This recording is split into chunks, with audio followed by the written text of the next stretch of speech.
Começa agora o Mateada Podcast.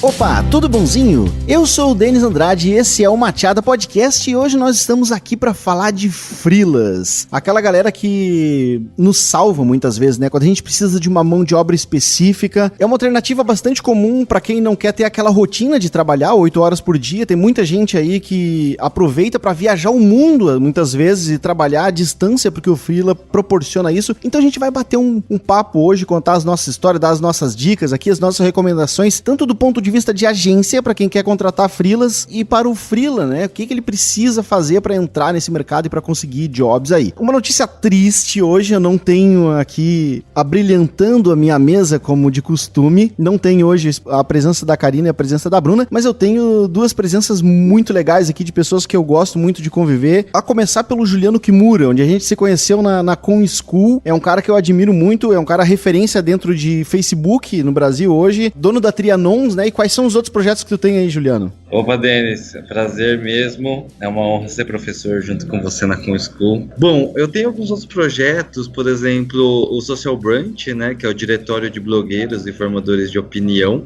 né, é um diretório em que você pode ver todo um catálogo de blogs por categoria e por relevância, e atualmente eu lancei um projeto agora, que é o projeto chamado Tampopos, né, que é o projeto de ativismo digital, que a gente acredita que o livre compartilhamento de informações ele vai mudar o mundo para melhor, e também o projeto da Academia de Marketing Digital, a Academia Trianons, né, que é um projeto de educação constante para marketing digital, né, um programa de longo prazo. E nesses teus projetos, tu usa mão de obra freela? Cara, eu uso muita mão de obra freela, muita, assim, não é pouca, né? Até porque hoje, se você for pensar bem, né, o freelancer ele surge por conta de uma consequência fiscal, né, quase por questão de impostos, etc. É um recurso extremamente importante, né, a gente usa em vários projetos independentes. E o nosso outro convidado da noite é um cara que eu conheci fazendo hangouts no Digitais do Marketing. Enfim, a gente teve a oportunidade de conversar muito, mas é um cara que já demonstrou pra mim, pelo menos, que é o cara que entende muito de digital em geral. E tá aqui pra conversar com a gente um pouco também, Vander Nascimento. Tudo bom, Vander? Fala, Denis. Tudo bom? Tudo bom aí, galera? Beleza? Cara, eu sou Vander Nascimento. Eu trabalho aí no mundo digital desde 2009. Né? Contar rapidamente aqui um pouco da minha história. Eu já trabalhei em indústria, né? Indústria siderúrgica durante 5 anos, aí foi no início da minha carreira, sou formado em mecânica, e depois desses 5 anos eu resolvi empreender, comecei a abrir um negócio de manutenção de celular, depois eu fui para ser dealer da Claro, enfim, tive alguns negócios e num desses negócios eu precisei de serviços digitais, né? Em 2007 eu precisei de serviços digitais. E o projeto que eu desenhei, o preço que me cobraram, eu decidi mudar de ramo. Aí eu falei, é mais interessante fazer esse projeto para outras pessoas, né? Porque estava tão bem desenhado e assim eu ingressei. E como eu vinha de loja com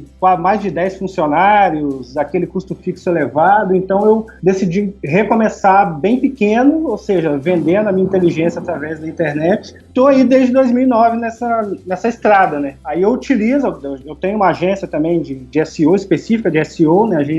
A minha especialidade é SEO, adoro SEO. E eu tenho alguns projetos também, como o Cloud Ninja, que é alguns sistemas para você automatizar backup e compartilhamento de arquivos para advogados e contadores, né? Que são documentos sensíveis que você não pode deixar ali no Google Drive, também não pode deixar no Dropbox por causa das políticas de privacidade. Enfim, então, em todos esses projetos, às vezes eu contrato freela e às vezes eu sou freela, né? Por conta das vezes a gente compartilhar alguns resultados obtidos, né, para alguns clientes da Digital SEO. Algumas agências me procuram para dar um gás, às vezes é uma agência que não é tão focada em SEO, aí às vezes quer dar uma organizada em algum projeto, eles me contratam. Então as duas eu atuo aí nas duas frentes, né? Já atuei e continuo atuando nas duas frentes. Eu acho que com organização tem espaço para você atender e tocar os seus projetos à base de freelance. E é uma bruta economia, né? Tanto da parte de quem presta o serviço, quanto da parte de quem contrata, né? Porque você elimina ali as mazelas do governo que tomam aí quase 80% do salário de um funcionário fechado. Que legal, a gente vai colocar no post dessa publicação aqui, vai ter os links do teu projeto e também do projeto do Juliano. Os dois vão estar linkados aqui, que é para as pessoas conhecerem também e inclusive, oferecerem serviços para vocês, né? E a nossa presença ilustre, nosso queridíssimo Bruno Cardoso. As meninas me abandonaram hoje, mas tu não me abandonou, né, Bruno? Estamos aí, né? Firme e forte para mais uma gravação. É um prazer ser o participante, convidado fixo, né? Como você disse. E eu posso dizer que eu já freelei muito nessa vida. Eu parei de freelar basicamente quando eu fui pro meu próprio negócio. Foi aí que eu parei de freelar, mas até então eu sempre freelava para empresas, para agências, freelas de tudo quanto é tipo. Então vai ser muito legal esse bate-papo aí para quem gosta ou já fez bastante freela. Então não dá mais spoiler do conteúdo aqui. Vamos chamar a música aí e a gente já volta pro nosso papo.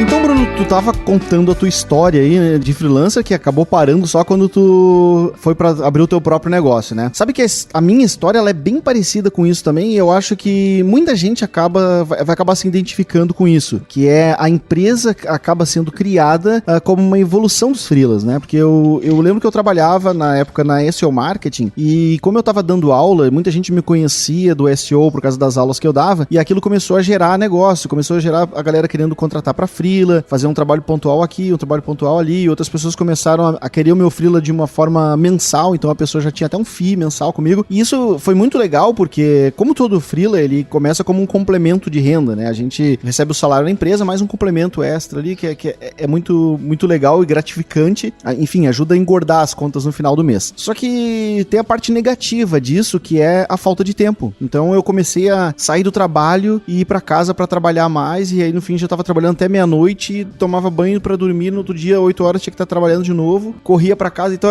aquilo começou a virar uma bola de neve tão grande que chegou um momento e eu disse assim, não, das duas uma, ou eu paro de fazer freela, ou eu peço pra sair do meu trabalho lá e vou fazer só freela da minha vida, né? E a decisão que eu tomei foi sair do trabalho e me dedicar somente aos freelas, porque naquele momento a minha receita estava maior por parte dos freelas do que pelo salário que eu recebia na empresa. E aí, nesse momento de transição, eu parei e pensei, porra, eu vou transformar esses freelas em clientes e vou realizar um sonho antigo já que eu tinha. Eu vou até linkar um podcast onde eu já contei essa história aqui, mas eu já fali uma vez tentando começar um negócio, não deu certo, eu não cheguei nem a conseguir cliente, tive que desistir da história na metade. Então já era um sonho antigo e eu aproveitei aquela oportunidade naquele momento para começar um negócio através dos freelas. Eu imagino que muita gente já tenha passado por isso. E a tua história é mais ou menos parecida com isso, né, Bruno? Exatamente. Foi muito assim. E o que você estava comentando, né, Denis, que era a questão de dar aquela engordada no orçamento no final do mês. Uma outra coisa que acontece também, em consequência disso, é o network, né? Seu network acaba aumentando muito, porque, principalmente quando você freela para agências e para outras empresas, você fazendo que aquilo lá, né, entra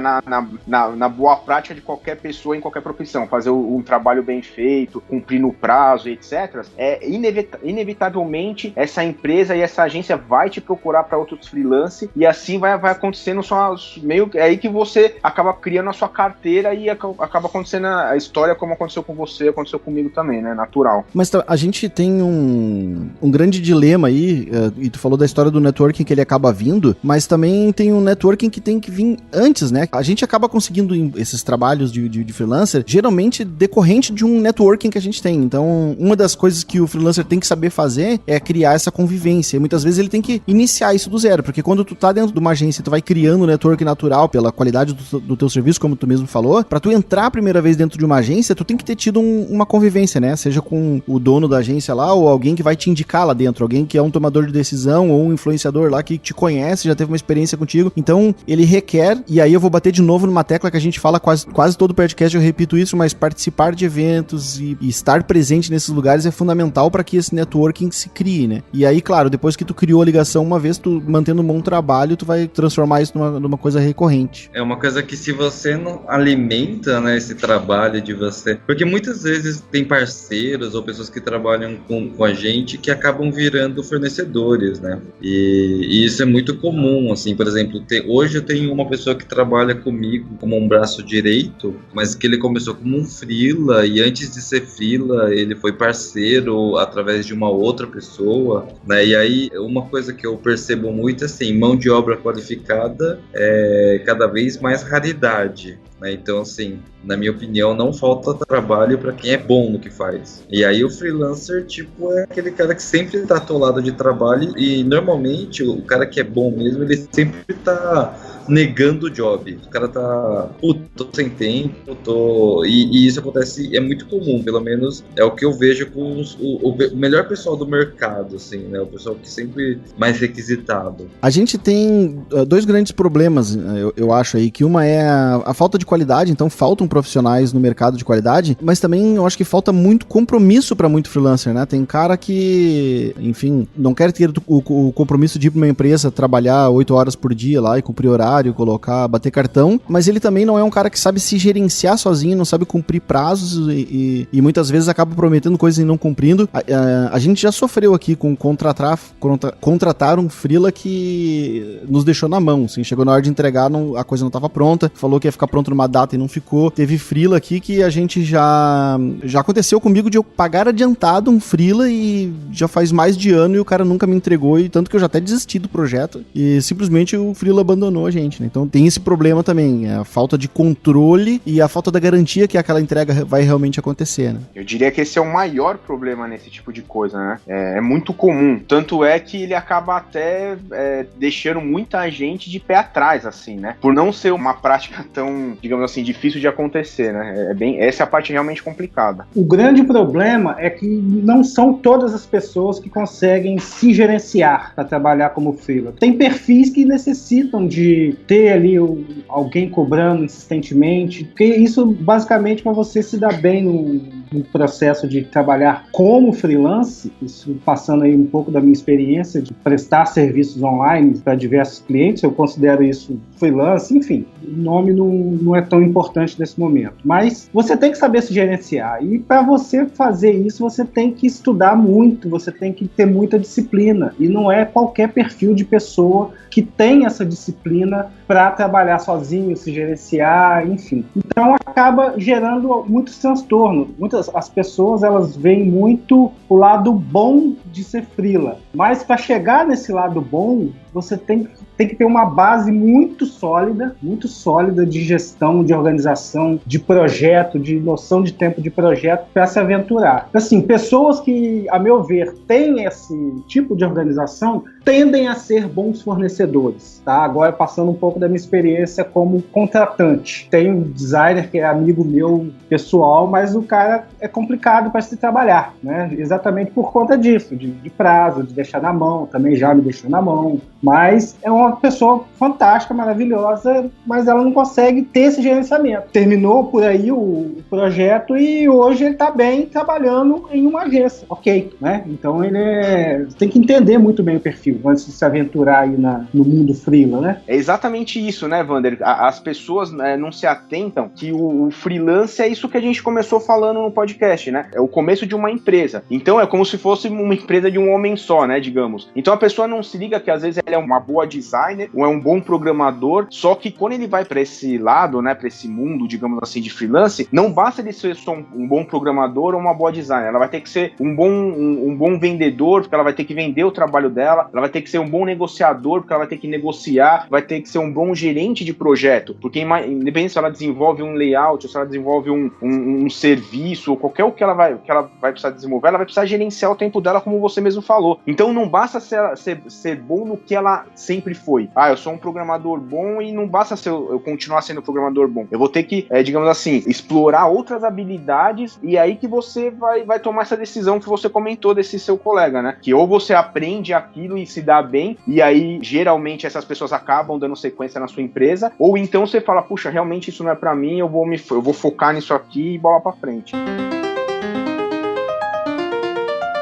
nessa história de autogerenciamento e outras skills que a pessoa tem que ter, a gente entra numa das dúvidas mais comuns, e eu recebi muitas dessas dúvidas aí de pessoas que começaram a fazer freelancers, e como elas sabiam que eu fazia também, elas vinham pra me perguntar, que é em relação à precificação. Aquela velha pergunta do quanto eu cobro, como é que eu cobro pra fazer isso? E esse cálculo da cobrança, ele é muito importante que seja baseado em números, né? Tu tem que saber como é que funciona a tua produtividade pra saber quanto é que tu vai cobrar a tua hora e quanto que tu vai conseguir cobrar por um projeto. Então, são várias skills aí. Uma é tu ter uma noção clara de quanto que vale o teu trabalho, quanto que tu quer receber por mês, né? Qual que seria a tua remuneração ideal. Em segundo lugar, uma métrica clara de quanto que tu gasta, quanto que tu investe do tempo do teu dia trabalhando, quanto tu investe o teu tempo de trabalho em cada projeto que tu tá tocando, e o autoconhecimento de conseguir também mensurar quanto tempo tu vai levar pra fazer alguma coisa. Então, se alguém te chega a fazer um freela de design, quanto tempo tu vai levar pra fazer esse site? Tu precisa saber isso, vai levar 18 horas de trabalho, 30 horas de trabalho, 100 horas de trabalho, porque é isso que vai te dar embasamento pra tu chegar num valor. Então, quanto é que tu vai cobrar do cara baseado nessa quantidade de horas. E tu só vai conseguir chegar nesse número se tu for uma pessoa organizada, né?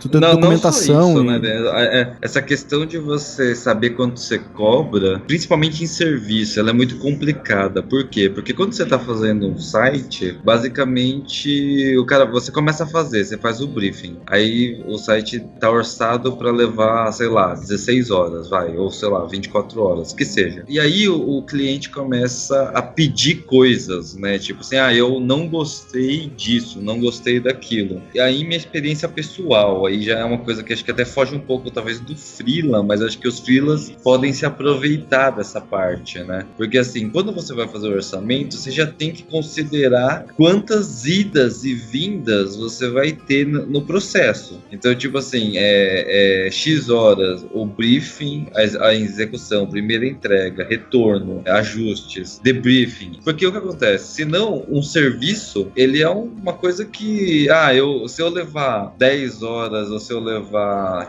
3 horas, na prática, para o cliente, pouco importa se você levou 20 horas ou se você levou 3. Porque na prática, o cliente quer o site pronto. É isso que ele quer. Então, se você levou 40 horas ou levou 3, problema seu. E aí é que tá o problema. Se você não deixa preto no branco o que é que vai, o que é que vem, quantas horas você está trabalhando e quanto custa cada hora que você trabalha, você sempre vai trabalhar muito mais do que você está orçando. Até dentro de agência isso é normal de acontecer. E para freelancer é pior ainda. Aí entra bastante daquilo que o Bruno tava falando também, de saber se gerenciar, né? Tu tem que ter uma noção boa de relacionamento com pessoas para saber lidar com esse cliente, né? Tem um limite também até onde o cliente pode ficar pedindo refação, até onde o cliente pode ficar pedindo reunião, até onde ele vai ficar trocando de ideias. Então tu tem que ter esse trejeito de saber conversar com o cliente, saber impor limites. Sim, né? Saber comunicação. Na verdade, a base de tudo isso é comunicação, não é só o controle de horas, mas você deixar claro que... Porque eu já peguei cliente que virou na minha cara e falou assim, cara, pouco me importa quantas horas você trabalhou. E aí, tinha orçado X horas, a gente fez um puta trabalho pros caras, assim, não foi que a gente não trabalhou. A gente desenvolveu várias versões com altíssima qualidade, inclusive. E quando o cliente virou pra mim e falou, cara, não me importa quantas horas você trabalhou, esse é aquele cliente que, na verdade, vale mais a pena você demitir esse cliente. Porque é aquele cliente que ele vai só te consumir, mas efetivamente o cara não vai te pagar o que é justo, né? Ele só vai te explorar. Meio polêmico eu virar no meio de um podcast e falar, cara, muitas vezes você tem que demitir o cliente, porque às vezes não vale a pena. Cara, mas isso é bastante normal, assim, eu aprendi a conviver com isso, e aqui na agência a gente demite o cliente, né, usando as tuas palavras aí, em 2 momentos. Uma, quando o cliente começa a ficar chato, assim, ele começa a pedir muito mais do que aquilo que ele contratou. Logicamente que a gente tenta explicar e mostrar, enfim, geralmente a gente, no contrato é tudo descrito o que a gente faz e quais são os compromissos, mas muitas vezes o cliente acaba passando, eu não sei se é uma má fé dele ou se é realmente uma questão de interpretação, mas ele acaba querendo exigir muito mais do que aquilo que ele contratou. Então esse é um dos casos, onde a gente acaba rompendo com o cliente. E um outro caso onde a gente rompe com o cliente também é quando a gente não acredita mais no projeto. Então já aconteceu aqui de a gente estar tocando um projeto com o cliente e tal, chega num ponto que a gente, cara, não tem mais como a gente evoluir, isso aqui não vai dar certo. Então eu não me sinto também a vontade de ficar cobrando o cliente pra fazer uma coisa que eu mesmo não acredito mais. Então a gente acaba resolvendo cancelar com o cliente aqui, enfim, não ficar alimentando uma coisa que não vai dar certo. Exemplo disso é o nosso serviço aqui de redes sociais, que a gente durante 2 anos a gente tocou isso, vendia isso como um serviço para os clientes, até que chegou um momento que eu reconheci que o nosso serviço de redes sociais não era tão bom comparado com o serviço de redes sociais que a gente via no mercado em outras agências. Aí eu cheguei para os meus clientes e expus isso para eles e disse, cara, eu não me sinto mais à vontade de te oferecer esse serviço. Indiquei outras agências parceiras e a gente rompeu o contrato. A parte de redes sociais é um negócio meio complicado, assim, a maior parte não é só uma ou outra agência, mas a grande verdade é que a maioria das agências que oferecem redes sociais não sabe como oferecer o resultado. E hoje a gente tem várias ferramentas que permitem a gente mensurar resultados através de redes sociais. Eu acho meio complicado, por exemplo, tem muita empresa que oferece só conteúdo de redes sociais. E hoje em redes sociais a gente já sabe que não funciona só trabalhar conteúdo e fazer, quero fazer tudo orgânico, né? O famoso tudo orgânico. Esse tudo orgânico hoje é uma lenda, na verdade. É uma coisa que pouquíssimas... existe em alguns casos muito específicos, mas é uma coisa que para empresas é muito raro e quase inexistente. Então, trabalhar tanto a parte da rede social, a divulgação, a compra de mídia, etc., tem que ser um negócio que é casado em todos os pontos, né?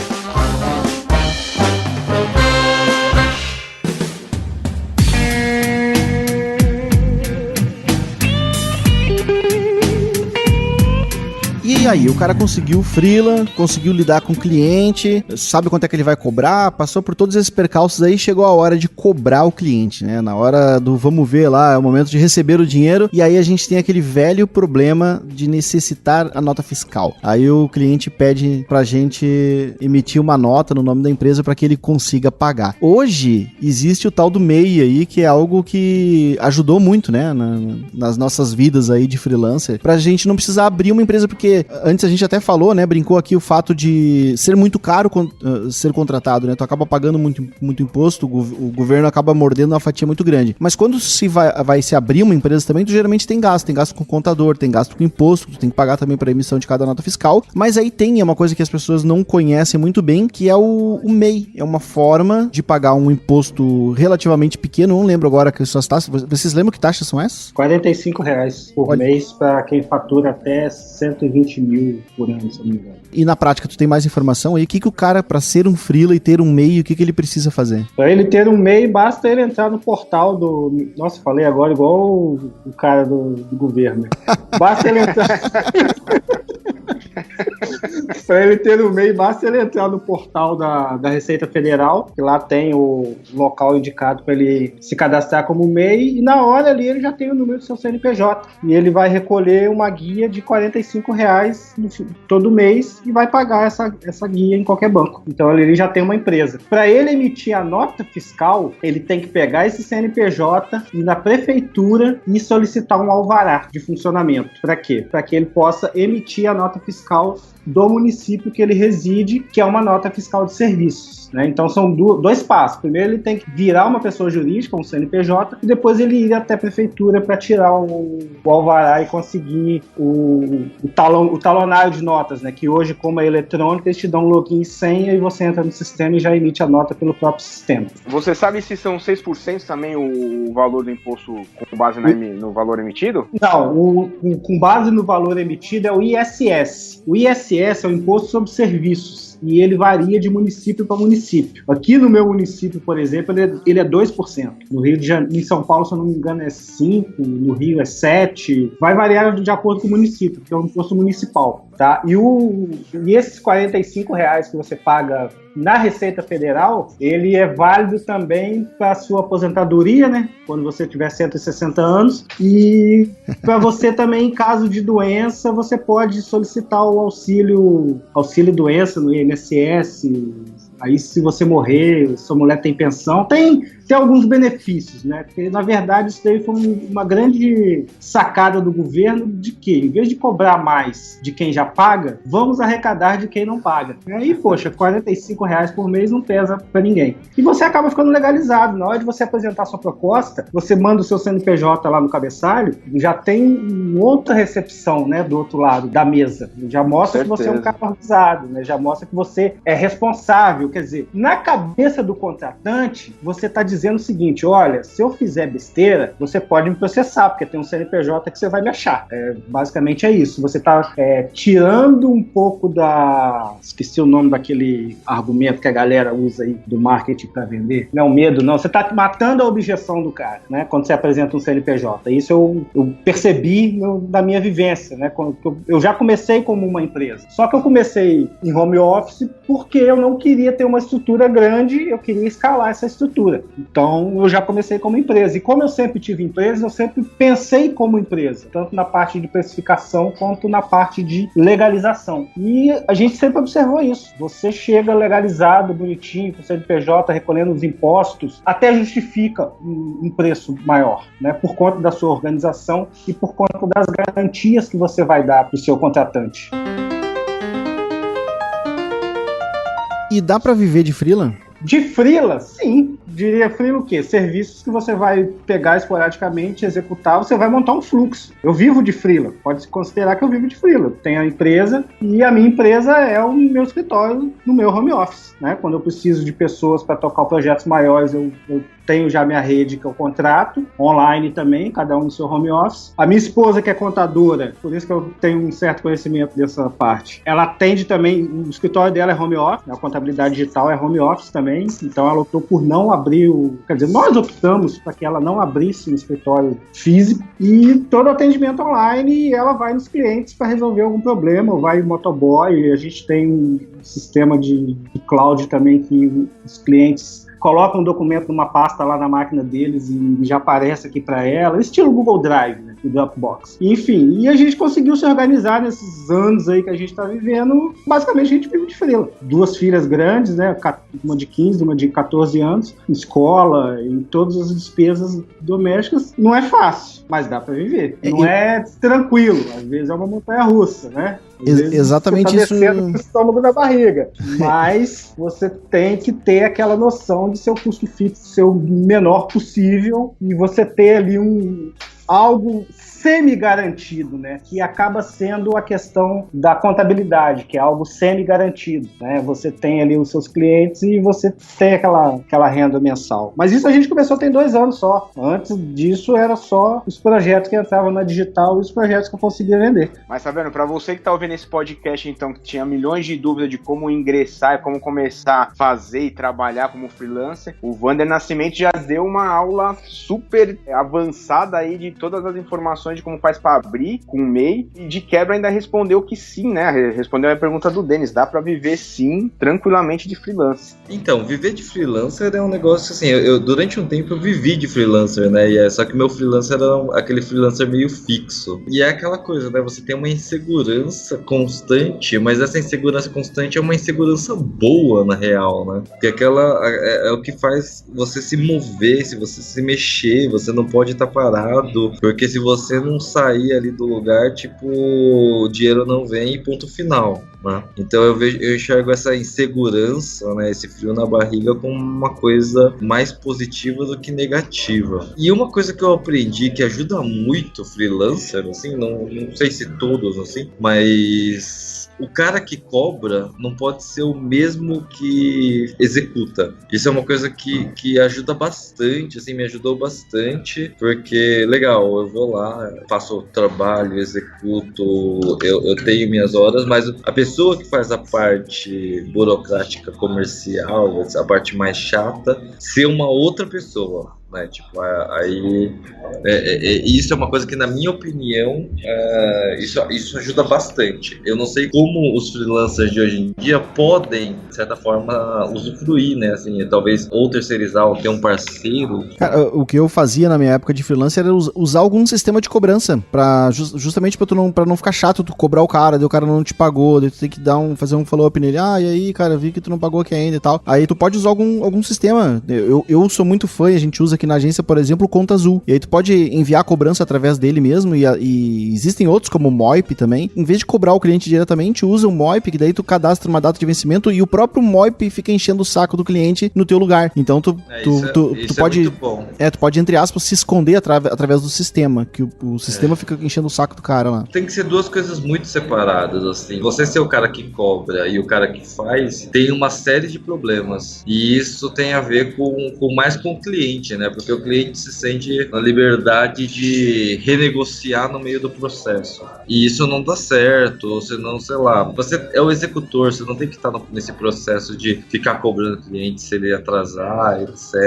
Né? Que é a parte mais burocrática, contrato. Eu tenho usado também para contratos, assim, é legal falar desses aplicativos, dessas plataformas que ajudam, né? Por exemplo, tem um que me ajuda para os contratos, que eu tenho usado aqui também, que é o ClickSign, que é a assinatura de contrato digital. Você redige o contrato, faz a proposta, envia pelo próprio ClickSign e o cliente, ele assina online, né? E é uma assinatura válida. Então isso é uma coisa que, nossa, ajuda muito na hora de você fechar uma proposta. Cara, essas ferramentas é algo legal da gente falar também, né? Eu acompanho bastante o Vander aqui na internet e eu vejo que tu é um cara bastante ligado nessa história de produtividade, né, Vander? Sim, é aí que tem os ganhos, né? Quanto mais produtivo eu conseguir ser, mais eu vou conseguir executar em menos tempo e vou conseguir ter a liberdade que eu quero ter de não ter lá uma empresa física com 20, 30 funcionários que eu tenho que abrir e fechar na hora. E o que tu tem de dica de ferramenta pra melhorar a produtividade? Eu ia perguntar exatamente isso.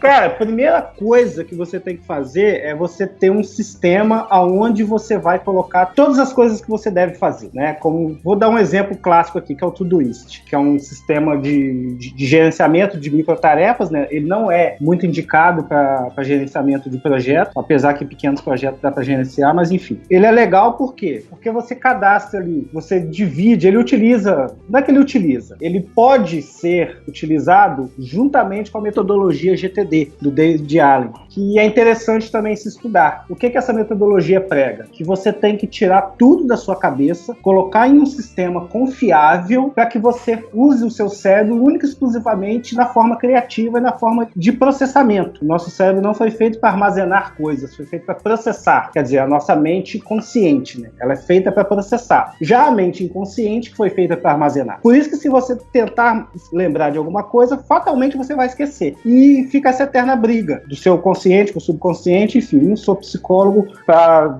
detalhar isso melhor. Mas o que acontece? Quando você tira essas coisas da sua cabeça e organiza isso no sistema, que você sabe que a hora que você precisar, aquela informação vai estar à sua disposição, você vai ser lembrado, ou seja, você delegou para um aplicativo uma tarefa que seria sua, de lembrar determinada coisa, determinado prazo, fazer alguma tarefa, algum hábito que você quer começar, do tipo acordar de manhã todo dia 8 horas e ler um livro, enfim. Então você usa o Todoist para isso. Com isso, o que você vai saber? Você vai conseguir determinar prioridades para o seu dia, né? E essas prioridades do seu dia vão estar atreladas aos seus projetos, que têm datas para serem entregues, que estarão atrelados aos seus projetos do ano, que estão atrelados ao seu projeto da sua vida. Aí você acaba não fazendo coisas que não tem nada a ver com seus projetos, né? Então, poxa, eu vou parar aqui 1 hora na hora do almoço. É a hora que eu tenho para assistir uma série. Então, na hora do almoço, eu vou assistir a minha série, porque é o horário de descompressão. Às 17h30, 18 horas, eu tenho que ter outra descompressão, caso eu tenha algum compromisso posterior. Então, isso tudo você consegue visualizar muito facilmente quando isso está num sistema. Atualmente, eu utilizo o Todoist para fazer isso, mas eu já utilizei de tudo um pouco, né? Eu comecei a usar Mac em 2010, comecei a usar iPhone e Mac em 2010, e eu usava o OmniFocus, que é um aplicativo específico para a plataforma Apple, né? E ele é fantástico, mas ele é tão fantástico que eu comecei a me ver configurando ele todo dia. Em vez de pegar a tarefa e executar, eu ficava configurando ele para ele ficar melhor, naquela melhoria contínua, mas que estava sem fim. Aí eu abandonei e vim para o Todoist, que ele é um pouco mais simples, que você pega e só utiliza. Então, basicamente, a dica que eu tenho para você ser mais produtivo é ter um aplicativo desse, que você vai colocar todas as suas demandas, fazer uma técnica chamada Pomodoro, na qual você fica 25 minutos com foco total fazendo uma única tarefa e depois você descansa por 5 minutos. Nesses 5 minutos você levanta, vai beber uma água, entra no Twitter, dá uma curtida no Facebook. Passou os 5 minutos, você volta para mais 25 minutos de tarefa. Com isso você vai quebrando o seu dia em pequenas porções de 25 minutos. Então você não fica cansado. É o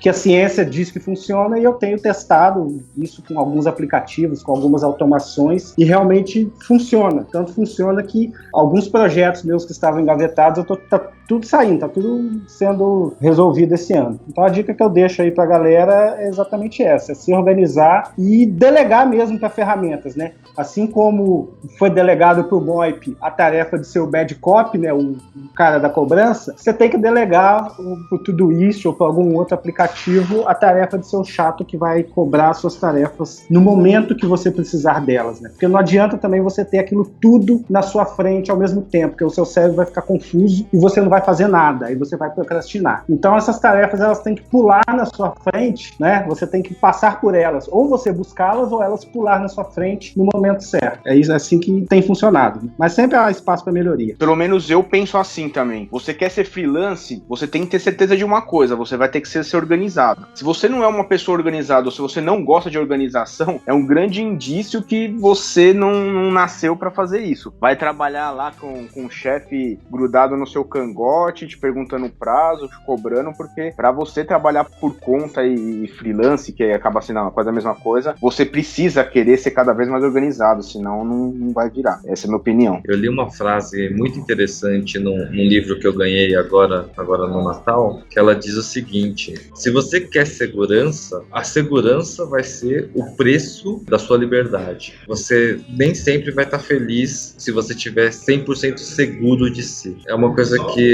eu fico pensando, quantas pessoas estão de saco cheio fazendo a mesma coisa, tipo, durante 2, 3 anos, fazendo a mesma coisa na mesma empresa e que não teve um desenvolvimento profissional, né? Um amadurecimento. E esse processo pode demorar muito tempo, né? E acho que o papel que a gente está fazendo hoje é essencial para que essas pessoas talvez despertem e talvez comecem a entender que a vida de freelancer pode ser uma vida muito mais interessante do que uma vida de segurança e CLT, trabalhando todos os dias na mesma empresa, fazendo a mesma coisa. Vou torcer muito que esse podcast aqui sirva de inspiração e vou pedir, inclusive, que se alguém se sentiu inspirado aqui, resolveu fazer freela por causa disso, depois de ouvir a gente aqui, manda um comentário pra gente, eu mando um e-mail aqui no e-mail podcast@machado.com.br que a gente quer saber. É muito legal saber quando a gente atinge a vida de outras pessoas. Bom, então é legal, a gente já tá se estendendo mais do que o nosso prazo aqui. Vamos dar uma pulada aqui pra nossa barbada desse episódio.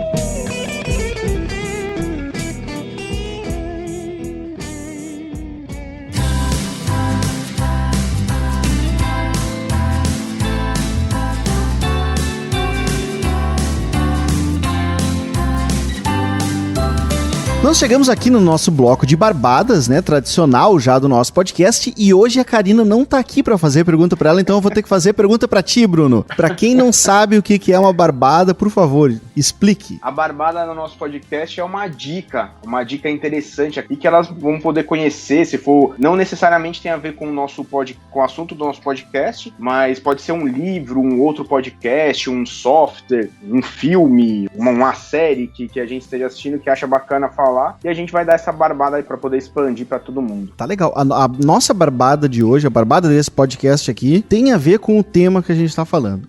É um podcast também do site carreirasolo.org, um podcast chamado Fala Freela. É um podcast especializado em quem trabalha em casa, quem trabalha como freelancer. Então tem vários assuntos, cada podcast que eles lançam lá é um assunto, um foco diferente, é um conteúdo muito legal para consumir, o link vai estar no post aqui também, recomendo muito a assinatura, é um podcast que eu consumo, não vou dizer que eu assisto, como é que chama quando, o que a gente faz com podcast? A gente assiste um podcast, a gente escuta aqui, eu nunca sei quando eu vou falar de podcast, eu nunca sei o que eu vou falar, então não é um podcast que eu escuto com todos eles, né, todos que são lançados, mas frequentemente eles lançam alguma coisa lá que é do meu interesse, então eu gosto muito e recomendo isso também. Então carreirasolo.org é o endereço, o podcast chamado Fala Freela. Então eu quero agradecer demais, muito obrigado pela presença do Juliano, muito obrigado pela presença do Vander e muito obrigado também pela presença do Bruno. É muito legal a gente ter esse espaço aqui para pegar as dicas de vocês e ter a oportunidade de receber essas pessoas tão legais que sempre tem muito para acrescentar. Esse podcast de hoje não foi diferente, a gente aprendeu, eu aprendi muito nesse podcast de hoje também aqui, aprendi sobre e-mail, que é uma coisa que eu não sabia direito. Agora o Vander me deixou aí um pouco mais esperto em relação a isso. Muito obrigado por você que está nos ouvindo agora também. Compartilhe esse podcast, assina o podcast na iTunes Store, dê as 5 estrelinhas lá, uma recomendação, porque é bastante importante pra gente também conseguir atingir cada vez mais pessoas. E daqui a 15 dias a gente volta pra mais um assunto muito legal, tão legal quanto esse, ou quiçá mais, né?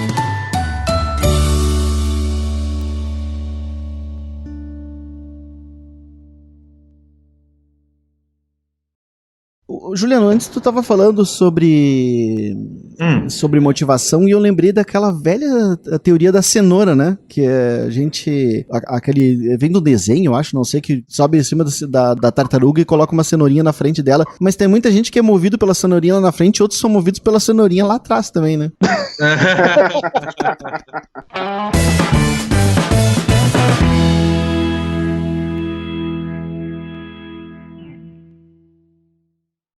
Este podcast foi editado por Radiofobia, podcast e multimídia.